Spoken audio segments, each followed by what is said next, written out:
اے پیغمبر صلی اللہ علیہ وآلہ وسلم، مسلمانوں سے کہہ دو کہ جب اپنی بیویوں کو طلاق دینے لگو تو ان کی عدت کو پیش نظر رکھ کر طلاق دو اور عدت کا شمار رکھو، اور اللہ سے جو تمہارا پروردگار ہے ڈرو۔ نہ تو تم ہی ان کو ایام عدت میں ان کے گھروں سے نکالو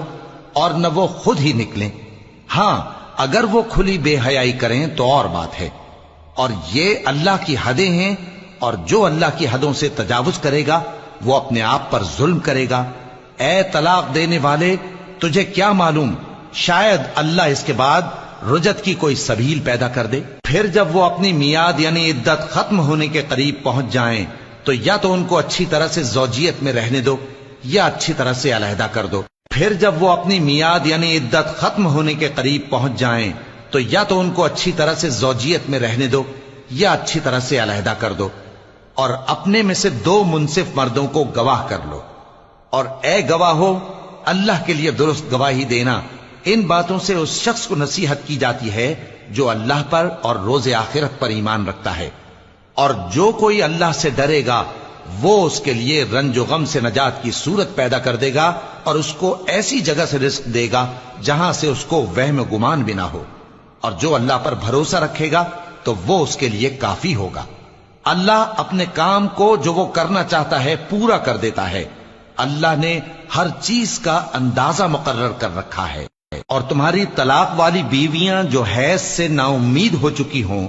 اگر تم کو ان کی عدت کے بارے میں شبہ ہو تو ان کی عدت 3 مہینے ہے،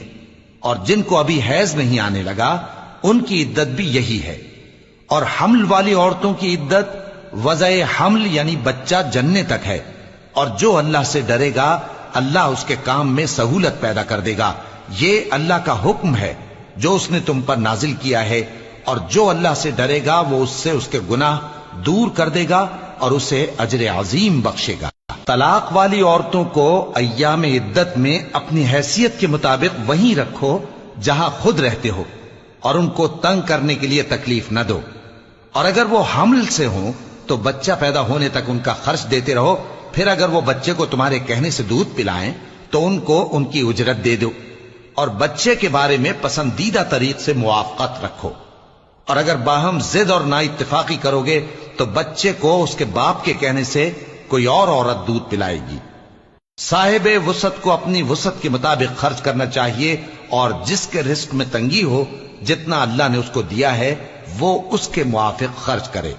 اللہ کسی کو زیر بار نہیں کرتا مگر اسی کے لحاظ سے جتنا اس کو دیا ہے، اور اللہ ان قریب تنگی کے بعد آسانی کر دے گا۔ اور بہت سی بستیوں کے رہنے والوں نے اپنے پروردگار اور اس کے پیغمبروں کے احکام سے سرکشی کی